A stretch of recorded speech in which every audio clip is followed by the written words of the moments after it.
Aujourd'hui, on va parler un petit peu du lore de Payday 3. Alors oui, je vous l'accorde, c'est pas quelque chose de très présent, surtout comparé à Payday 2 à la grande époque, mais de temps en temps, on a quelques infos qui nous sont données via le site des Dragon Files. Si vous savez pas ce que c'est un site qui dans le lore nous fait accéder aux fichiers top secrets de Dragon, ancien membre du gang dans Payday 2, qui a survécu à la tentative d'assassinat des membres du gang, et qui depuis, cherche à récupérer des infos sur les anciens du crew.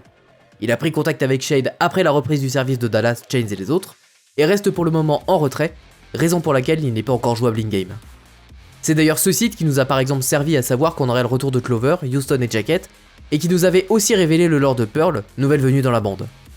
Si vous souhaitez en savoir un peu plus sur Pearl ou les autres, dites-le moi dans les commentaires, et je vous en parlerai dans d'autres vidéos, mais aujourd'hui, on va se concentrer sur celui dont le lore nous a été révélé il y a quelques jours, Beckett. Nouveau venu dans les affaires du gang depuis Payday 3, contracteur de la mission à la galerie Surface et Diamond District, on ne savait pour ainsi dire rien de Beckett, à part que Shade le connaissait. Mais tout a changé il y a quelques jours, où après une série d'énigmes via les Dragon Files, on a eu accès à plusieurs documents très intéressants sur Beckett et son passé. Beckett, de son vrai nom Cassius Latham Beckett, a grandi dans le quartier de Harlem, à New York, avec son frère, qu'il a malheureusement perdu à cause des violences causées par les gangs. Incident qui aura peut-être eu un impact sur sa carrière criminelle, préférant vendre ses services et son savoir-faire que prendre les armes. Pendant le lycée, il est devenu doué, très doué pour être un faussaire, en créant souvent des faux papiers d'identité pour ses camarades.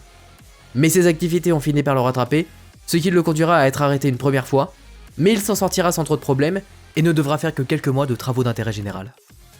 En grandissant, et en continuant toujours de faire son travail de faussaire, au point de réussir à créer des badges du FBI plus vrais que nature, Beckett rejoindra un syndicat du crime financier qui tentera, grâce au talent de Beckett et plusieurs de ses faux badges et documents, de voler plus de 20 millions de dollars en exploitant une faille dans le système. Malheureusement, le FBI surveillait cette opération, ainsi que Beckett et ses complices, et le plan échouera, l'argent ne sera jamais volé, et Beckett finira en prison.